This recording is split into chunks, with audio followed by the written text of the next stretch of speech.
Well, good morning again. Thank you so much for joining us today. Sorry, there's an echo here. Well, I'm just going to get started right away. Teri Osterman will be joining us today, going over a budget prep webinar presented by Resource Training and Solutions. Provide some information at the end on how to receive your credits, as well as that budget template and a Q&A. So I will go ahead and get started.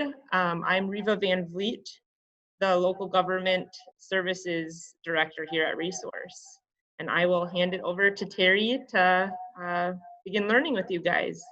I know a lot of the names that I see popping up on the screen, and I've worked with a lot of you, so you know me. I'm Teri Osterman.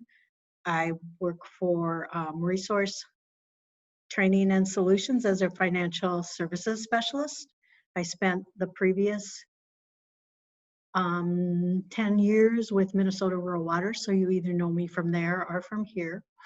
I was a city clerk for 12 years and a city administrator for 8.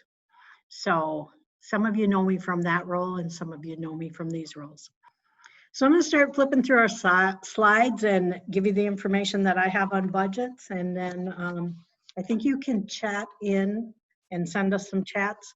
If you have questions afterwards, you'll be able to email us and I'll be able to help you with that. So I'm having a little trouble getting our PowerPoint to run, but that's today's world of working at home and trying to get everything out to you guys. So first of all, I'm going to introduce Lisa Sova. Lisa is new to the League of Minnesota Cities. She took a position that they recently added as a finance outreach position.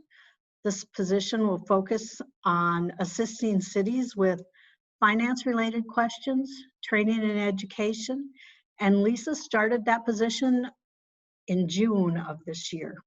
So prior to joining League of Minnesota Cities, Lisa was the city administrator for the city of Crosby and a trustee for the League of Minnesota Cities Trust. She has experience in human resource and spent many years working in corporate accounting as a senior financial analyst. Lisa holds a Bachelor of Science degree in accounting and a Master of Business Administration. And Lisa helped me put this PowerPoint together and has given me all kinds of tips. We have a lot of links at the end of this PowerPoint to information on the League of Minnesota Cities website on budgets. Lisa's been a great help, and if you don't know Lisa, please introduce yourself to her. You'll see her emails on here, so you should be able to contact her. She's also running the, I think it's called CARES program through the League for financial assistance during this COVID. So getting started with the budget. So budget's basically planning and prioritizing goals for the coming year based on experience in the past year or years. The budget outline is preparations. So gathering all your information, getting all your income, your expenditures, everything together and preparing a budget. Then the next step is taking it to your council for approval. After the council approves it, then we go to the execution stage, which is getting it put into your budgeting system on your computer software or working off a spreadsheet, whichever your city uses. But make sure you get that into your budgeting toolbox if you can. I know a lot of cities prepare a budget but don't work off it in their actual bookwork. I think it's really important to do that. And then the final stage is your audit and the evaluation. So your budget is going to provide services and programs for the entire community, and the budget is going to focus on public safety and well-being of the community as a whole. Did we figure out my camera? No. It's okay if you can't see me today. So budget basics and funds. All cities are required to prepare and adopt an annual budget. Most of us all know that. And by Minnesota law, the fiscal year of a city and its funds must be the calendar year. Council adopts the budget by resolution, and cities must submit that summary budget to the Minnesota State Auditor's office by January 31st. Now, if you are a Class B form of government or a home rule charter with special laws, local ordinances, or unique circumstances, you may have additional or special budgeting requirements and considerations. I prepared this for small cities on a cash basis. So if you're a larger city, you have to take into account your rules and laws. So income. How's your budget, or how's your budget going to affect your business? So how will your business operate? What services will you provide? So when you think of it, tax levy is usually the largest source of revenue for cities, and the budget sets the council's year or yearly plan to maintain, change, add, drop services and activities. Council can amend that budget at any time during the year. It's totally up to them because they have the authority and the power. So if you need it changed, you can ask them to change it. City budgets start with a picture of the revenue or the money coming in, and Minnesota law greatly restricts the available types of local revenue sources. One reminder is that cities may not hold fundraisers. That's a big question that comes up all the time. An example is a fire department. All funds raised must go through the fire relief, which is not a city entity. Although the mayor and the clerk usually sit on the fire relief board as ex-official members of it. So just something to remember. If you're advertising for something to raise money, it has to be done outside the city in an outside entity. Cities cannot hold fundraisers. So how much money are you taking in? Where is it coming from? Tax levy, grants. This is just a short list of some of the areas in which you pull in money or funds. Something to remember that when you're dealing with police or fire state aid is just an in and an out. Money comes in and usually it's forwarded to the fire relief, or I should say it is forwarded to the fire relief. So that's just something to keep in mind. If you're putting state fire aid in your budget, you're going to have an out for it in your expenditures. So a fund is a sum of money set aside for a specific purpose, but not necessarily a separate bank account. And it's traced separately on paper. Minnesota State Auditor's Office has encouraged cities to use one checkbook. That's something that we've dealt with probably over the last 20 years to get every city moved to having one checkbook. The advantages are huge for cash flow, especially in a small city. And hopefully long gone are the days of reconciling 16 different checkbooks a month. So the basic types of city funds, governmental funds, used to finance most governmental services based on tax revenues, special assessments, and issuing debt.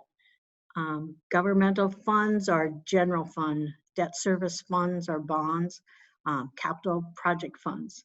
However, capital projects are usually put into capital improvement plans, so that may be another addition to your budgeting. Proprietary funds are our enterprise funds. They finance water, sewer, electrical, utilities, municipal liquor stores, and most of the service charges usually provide the funds for these proprietary funds or enterprise funds. And then fiduciary funds, trust and agency funds. One thing to remember, a type of fiduciary funds is a pension fund, but those fiduciary funds cannot be used to support city-owned programs.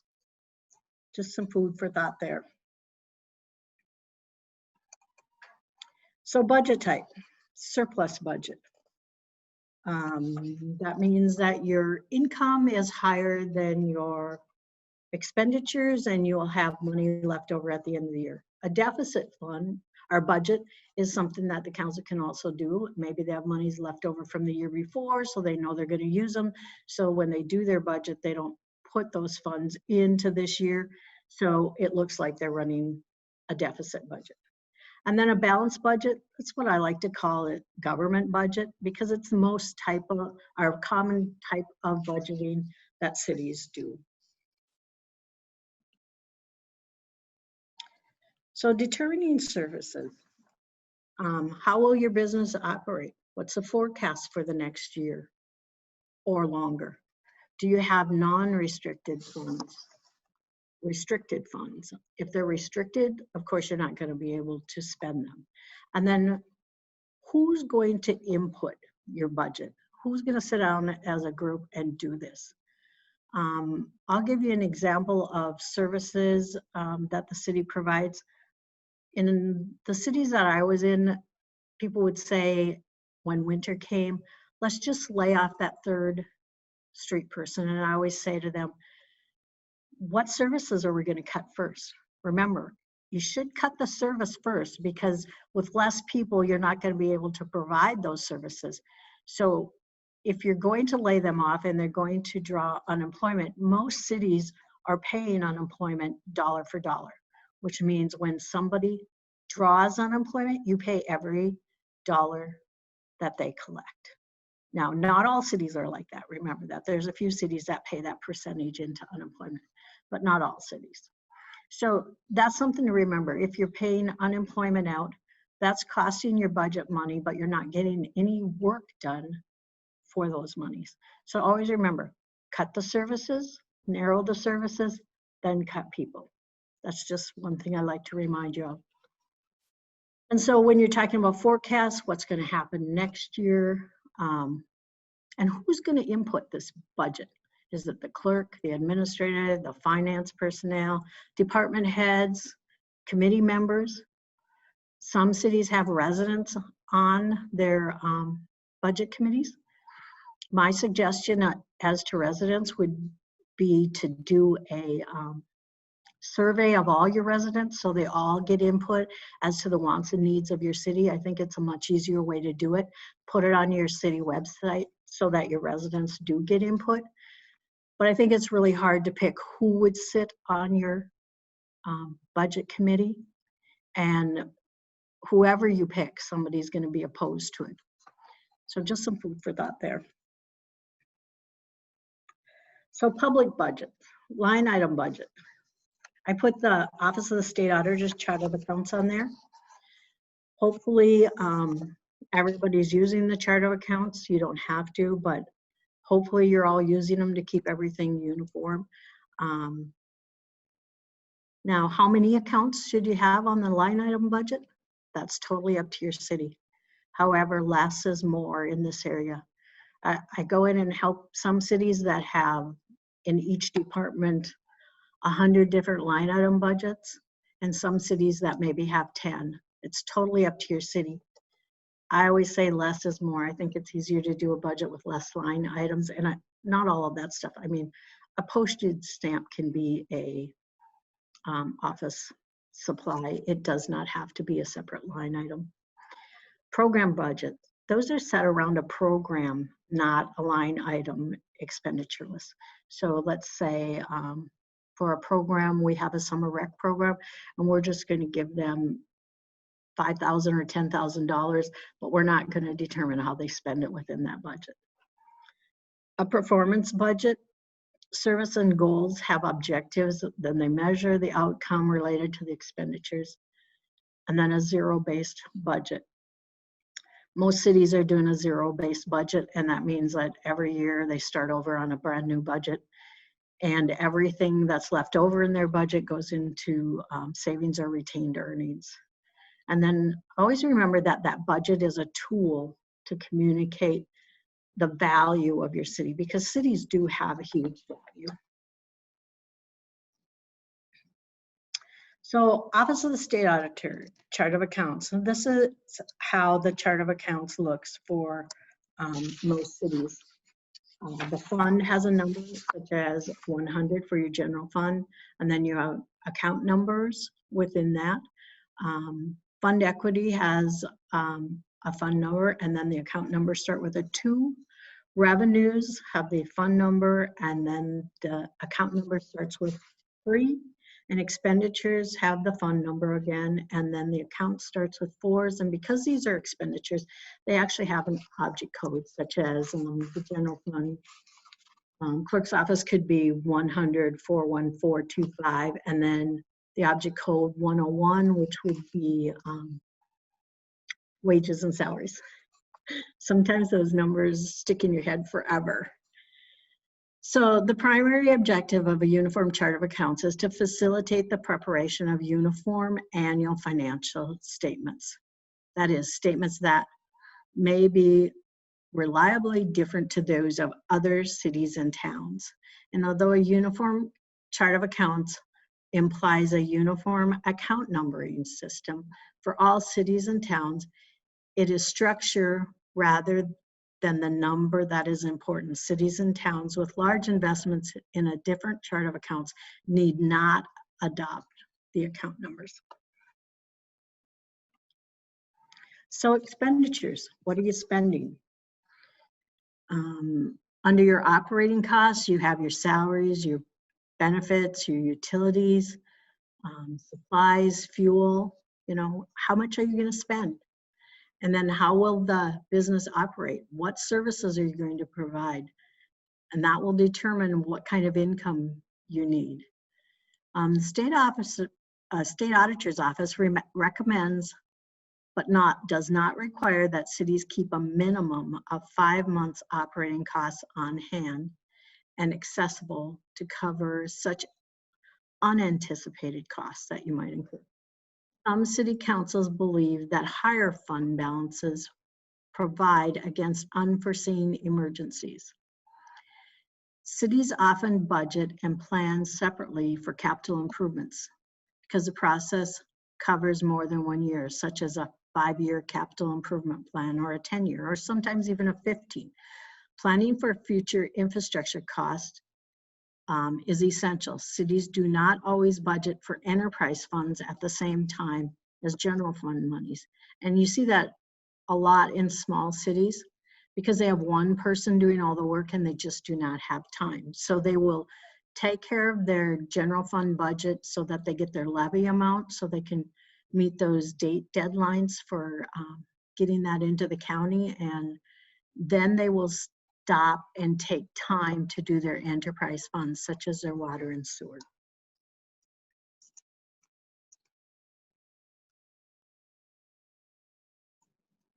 So, operating environment. This is just some more food for thought for you. Annual budget process is influenced by public organization, operating practices, and environment. So I just want you to think about these things as we go through them. These factors include its political environment and its legal environment. All these factors are interrelated and influence the organization's annual budget process.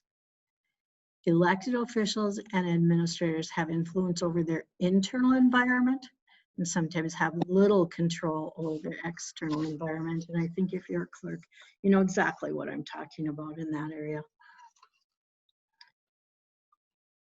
Some local governments are liberal and others are conservative.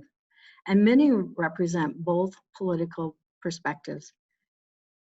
Yet others change their political perspective over time or with each election. Many aspects of local government are influenced by higher levels of government also, primarily state and federal governments. We all know of all the mandates that we don't have any funds for. Local government, elected and appointed, usually only react and adapt to their respective mandates, grants, and legal requirements. And then this year, we also have COVID, which has caused a lot of different issues and a lot of different budgeting issues. So our budget outlines. So do you do a computer generated budget worksheet, or do you do an Excel spreadsheet? Or are you one of those cities that gets very creative and does a booklet with every single fund on a separate page? I've seen all types of budgets. So what outline you use is totally up to your city. And then one thing to remember, a final budget is a permanent record.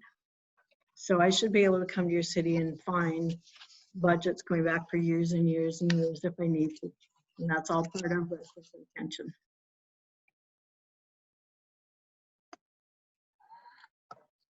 So budget and financial policies. So what does your city have? Do you have internal control policies? Do you follow Minnesota state statutes? Do you do GAAP financial statements? Do you have an asset management plan? A capital outlay plan? So what tools do you have in your toolbox that determine what type of financial policies you have? And one thing to remember, that generally accepted accounting principles are for cities over 2,500. So small cities do not have to follow the same rules. And then if you deal with GASB 34, which we all know, Governmental Accounting Standards Board for small cities, you can find information in the document Financial Reporting for Small Cities from the League. So then what are important dates? So on or before September 30th, you have to adopt a primary or preliminary, shouldn't say primary, it should say preliminary, levy. You have to submit it to the county. You have to set the date and time for truth and taxation. That's cities over 500. November 25th to 28th, you have to hold the truth and taxation meeting at 6 p.m. or later, and that's for cities over 500. And then all cities on or before December 30th have to certify that final levy, submit it to the county, and file that certification of compliance with the Minnesota Department of Revenue. And now I'm going to switch and just show you a couple of things before I come back to my PowerPoint on some budgeting that cities do.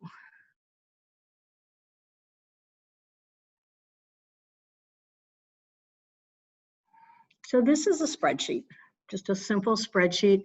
Has your general fund, which is your, here it's 101, most cities it's 100. Revenues, account numbers for all your revenues, total year to date, and the budget, the difference of where they are right now. And as you see, I stole this from a city. I actually created for them 10 years ago, and then I stole it back from them to show you. And the difference here, when you're dealing with property taxes, it's only coming in twice a year. So since we're not to the end of the year, they haven't taken that in. And then what they plan on budgeting for 2021. And then this is just something I use, which is a percentage of the budget, so that the council can know where are we getting our monies from. This city is not getting the better share of its money from property taxes. It's getting it from LGA. And then also it's a Iron Range city, and they're bringing in some taconite production tax, which is a pretty good fund.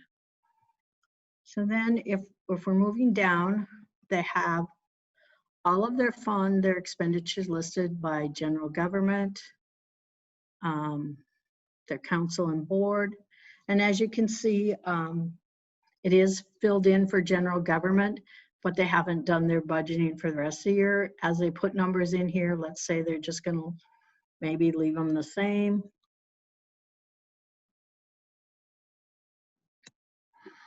The percentage of where their money is being spent is going to change over time.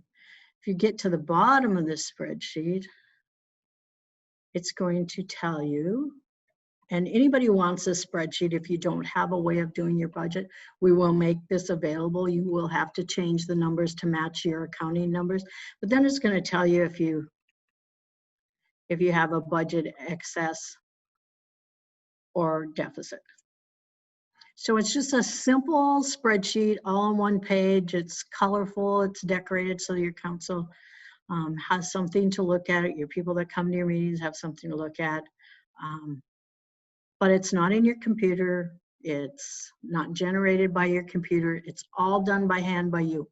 So you can put your numbers in every month if you'd like, because if we unhide between B and O, it's going to give you every single month to review, or you can just put your numbers in once when you start your budgeting process in August or September, or maybe even June you start yours. So whenever you start yours, you can put your numbers in however you want. It's real simple. If you want to unhide these, and I'll show you the way to unhide them.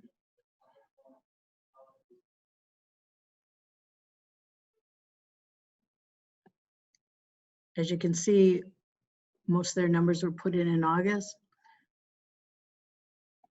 or so they say they're being put in August, or you can put them in every month when you do your financial sheets.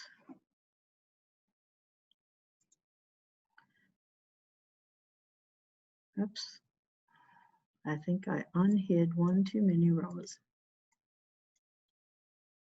But you get the drift of how to hide and unhide those columns. So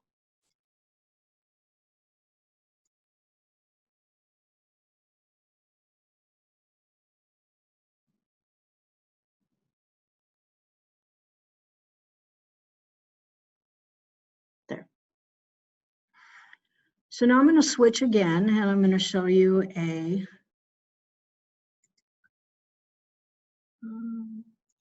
I'm going to go to CTAS, which is the small city and towns accounting system done by the state auditor's office. And I'm going to go to their budgets. And this is a city, hopefully they won't recognize themselves because I stole their outline. And now you're in 2020, and in CTAS you want to roll forward and you want to do a new budget. You can just do the roll forward budget in here, and it says your selected year and your new year, and you can just do a new budget.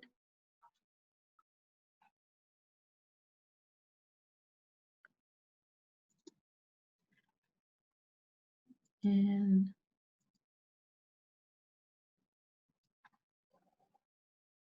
oops. And here's our new budget for 2021. And then what you can do, it will give you the previous year, but it's going to be the same the next year. And all you have to do is go in and change the budget line items that you want changed, because most small cities, they remain relatively close year after year. So that just gives you some idea as to how to roll a budget forward and how to start putting in new numbers. Now, most of you don't all have the same budgeting outline, but what you can do is you can look into your computer software, and most of the software is basically the same. They all have a budget module that you can roll the budget forward and start inputting the new budget. So hopefully that gives you some idea. I wish we could walk through a whole budget with you, but time just does not permit. So now I'm going to switch back to our PowerPoint. This is just a basic clip. If you need help doing this, you will all have my phone number. You'll have Lisa's phone number, Reva's phone number. You can contact one of us. We can help you walk through this process.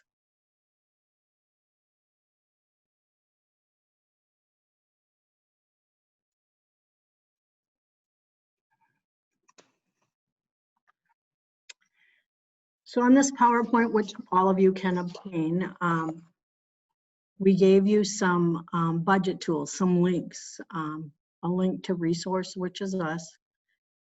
We can also go to the League of Minnesota Cities, which has all kinds of documents to help you through the budgeting process. You've got the MCFOA, you've got the Minnesota Government and Finance Officers, you got, let's go to the next page, got more league information, you got the Office of the State Auditors, and there's two different chart of accounts, one for everybody in the state and one for CTAS users.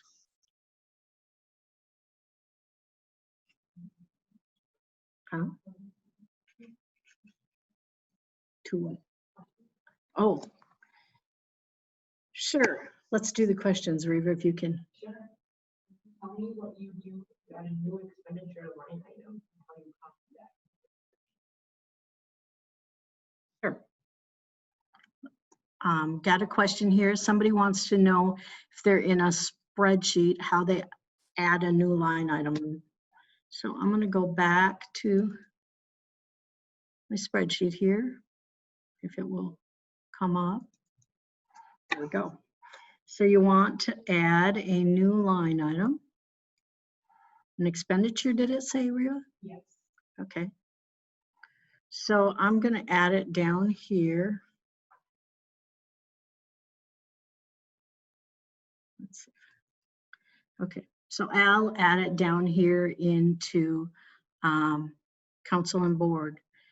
Now, sometimes depends on how I did or we did the, okay, here you could add it on the bottom just as a line item. Let's say it's a, I don't know, it's a miscellaneous, it's a 436. You could add it here. You can call it a miscellaneous. And then I want to add a budget for it of, say, I don't know, $100. So as long as, and if you click in here, as long as that line is within your range for totaling, you can add it on the bottom. Now let's say that this line wasn't here.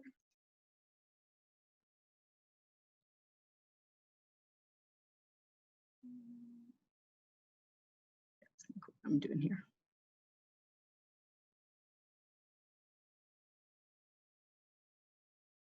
I'm going to delete that row. Okay, so now I don't have a row within there that I could capture.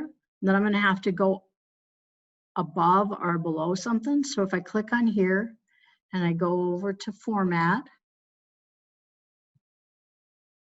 no, insert, sorry, my bad.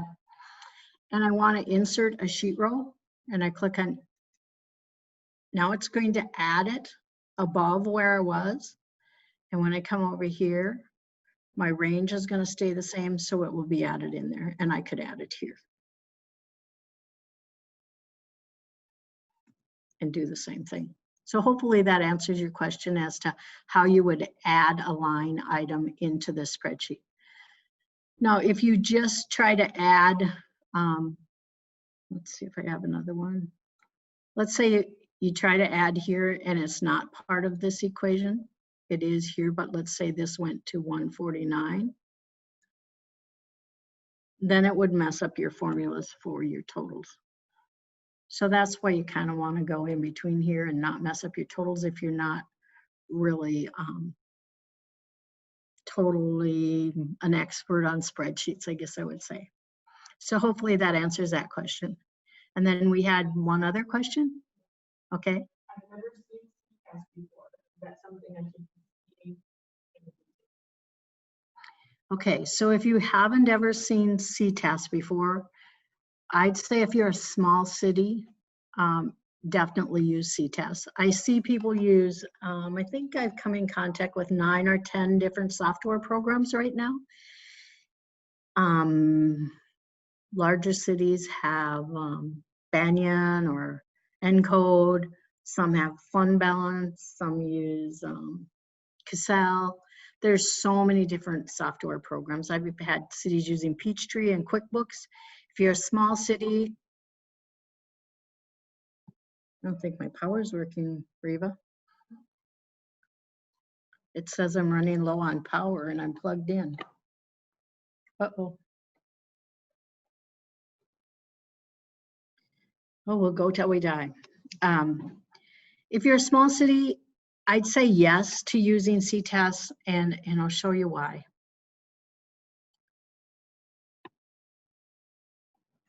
I don't know if there's a better way to plug in because I'm running out of power. Obviously, I got to move a little. Hang on, guys. Got to get some power. Okay. So let's go to CTAS so I can show you what I'm talking about. So if you go to reports and you go to financial reports in CTAS, if you're a small city, you can do this cash basis reporting form. I'll do it for year 2020. This is the beauty of CTAS over QuickBooks or something else. It's going to give you this reporting form that you can turn into the state auditor's office. And it's going to be a financial reporting form for your cities. You can see it's 10 pages long for the city, and hopefully I don't have the city's name anywhere in here. I've changed the city to any town to protect the innocent. So anyway, that's one of the big pluses. Another big plus of using CTAS, and I'll show you that, is chart of accounts. Let's go to funds. All the funds are already pre-programmed in there. You just have to pick which ones you want to use. Account numbers all pre-programmed into the system. So if you have to put, if you've been doing your city on a spreadsheet and you need to switch over, CTAS is pretty simple to switch over to. So if you don't have it, I don't want to date myself, but 30 plus years ago when I started, CTAS was new to the state auditor's office. It cost $250. It stayed at $250 till just a few years ago when they redid CTAS and it went to $300. And so for the first, how many years we paid $250, and now for the years since that, I think it's been 3 or 4, we've paid $300 one-time fee. So I hope that answers your questions for a small city. How do you get paid on CTAS? Or say doesn't hold regular training sessions? Are there other organizations that do? Okay, so the question was, can they hear you? Oh, okay. So the question that I have now is, how do we get training on CTAS? Because the Office of State Auditor does not come out and do training. And that's where an organization like Resource comes into being. I see many names in this list that I have went out and helped learn how to run CTAS or set up CTAS. You call us, we come out. Of course, there's a fee for that, and we'll discuss that when we talk to you. I can train super fast because everybody knows I talk really, really fast, or we can train at your pace. So if you need training, we can get you the help. There's also something called a network with Minnesota cities. If you know somebody that's using it, and your city doesn't have the funds or won't hire somebody to help you do it, you can always call a neighboring clerk. I don't know a clerk in this state that won't help another clerk. So there's a network of people out there that can help you. CTAS is not difficult, super easy to learn, not for large cities because it's technically not an accounting program. It's actually a database where you put that money, that's where it stays.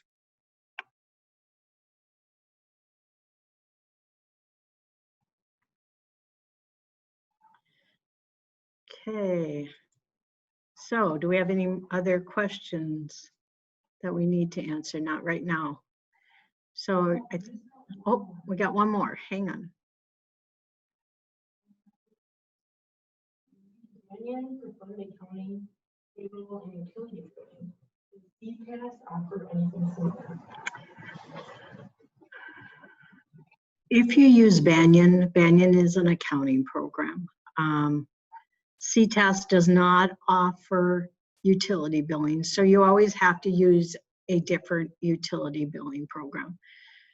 And then, of course, you put that information in on a cash basis to your accounting program, which would be if you had CTAS, you'd still have to use Banyan for utility billing or I don't know, Cassell or fund balance or something that has UB Max that has utility billing. So Banyan's an actual accounting program. I think it's great if you have something like Banyan, Black Mountain, Fund Balance, because it's an actual accounting program. However, not everybody's an accountant and not everybody in a small city has the time or energy to learn Banyan. That's why we suggested CTAS for small cities. Okay, any other questions? Resource, so your services, is this just limited to resources area or is this a statewide? Okay, the question is resource statewide or just limited to our area? Resource is one of the 9 service co-ops in the state of Minnesota. I technically work through Resource, but I work for all the service co-ops in the state of Minnesota. So our services are offered statewide and I do travel statewide. Recommendations for something for a larger city? So someone says on large city size versus No, I do not have an alternative for large cities, something as simple as CTAS. In a large city, I don't think your council or your auditors, well, they wouldn't allow you to use a CTAS because they'd want you to use a more sophisticated accounting program. And I do not know of anything larger that is as simple to operate as CTAS. So hopefully that'll answer your question. In a larger city, you're going to be using a Banyan or an Encode or a Fund Balance or a Black Mountain or something of that caliber, just because in a larger city, you have a lot more people to pull from. And so you have people with more accounting experience. In small cities, you don't always get that person with a bachelor's degree in accounting. Okay. That's it for questions right now. So I'm going to get back to the PowerPoint. Can I unmute you and let you do this? Well, thank you so much, Teri. That was really helpful and informative. And again, Teri's here as a resource always for budget prep needs, as well as she mentioned records retention, account reconciliation, basic city clerks training. It looks like Michelle on here has received services as well. I know we work with quite a few cities statewide, and Teri just has a really great reputation.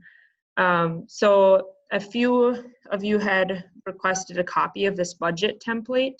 That would be available. Just submit a short evaluation form here located on this slide. You should have also received that in the email sent on Friday, but you can always reach out to me and send me an email if you need that link to that evaluation form. It's just a couple, you might not actually, I'm trying to click it, so you might not be able to access that.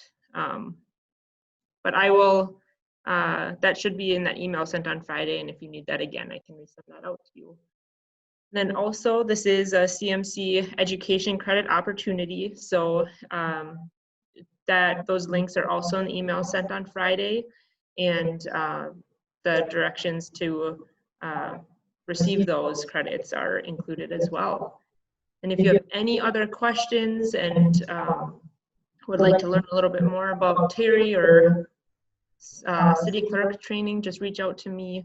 Teri also provided a link to our website as well.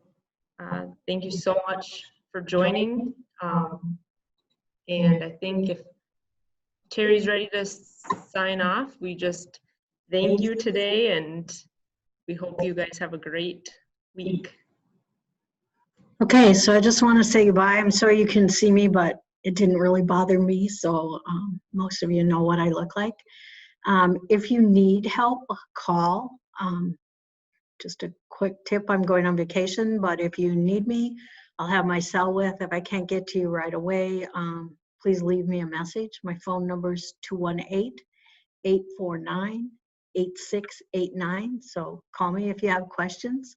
I'll answer them to the best of my ability. And if I can't answer them, I'll get somebody who knows the answer for you.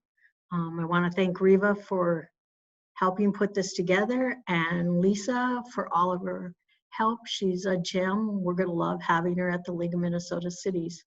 So let us know if you have any questions. I hope we didn't take up too much of your time. Stay safe out there and enjoy the rest of your summer. Bye, guys.